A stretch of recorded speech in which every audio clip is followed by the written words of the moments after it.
এই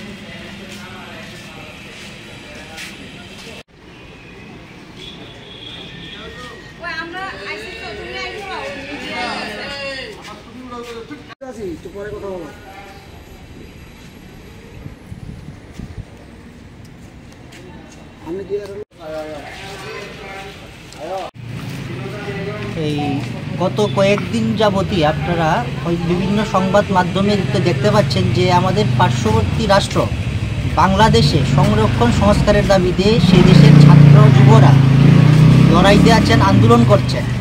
আমরা সংরক্ষণ নিয়ে কোনো কথা বলছি না। ওদের সংরক্ষণ কী ধরনের হবে, কোটা কী সিস্টেমে থাকবে, ওটা ওদের আভ্যন্তরীণ ব্যাপার। কিন্তু একটা দেশে ছাত্ররা গণতান্ত্রিক আন্দোলন করছে, সেই আন্দোলনের উপর রাষ্ট্র যেভাবে পুলিশ নামিয়ে, মিলিটারি নামিয়ে সশস্ত্রভাবে তাদের উপর হামলা করছে, তাদেরকে মারধর করা হচ্ছে, ক্যাম্পাসগুলোতে ঢুকে আর মিলিটারিরা দখল করে নিচ্ছেন ক্যাম্পাস, ছাত্রদেরকে এমনভাবে হয়রানির শিকার হতে হচ্ছে সেখানে, সেই ধরনের একটি ব্যাপক যে স্বৈরাচারিতা, সেই স্বৈরাচারিতাকে বিরোধিতা করে আমরা ছাত্র আন্দোলনের উপর এই ধরনের নৃশংস যে অত্যাচার এবং অমানবিক যে আক্রমণ, সেই আক্রমণের বিরোধিতা করে আজকে আমরা অবিলম্বে সেই রকমের আক্রমণ বন্ধ করে ছাত্রদের পাশে থাকার মেসেজ আমরা দেওয়ার লক্ষ্যে আজকে আমরা বাংলাদেশ হাইকমিশনের কাছে এসেছি।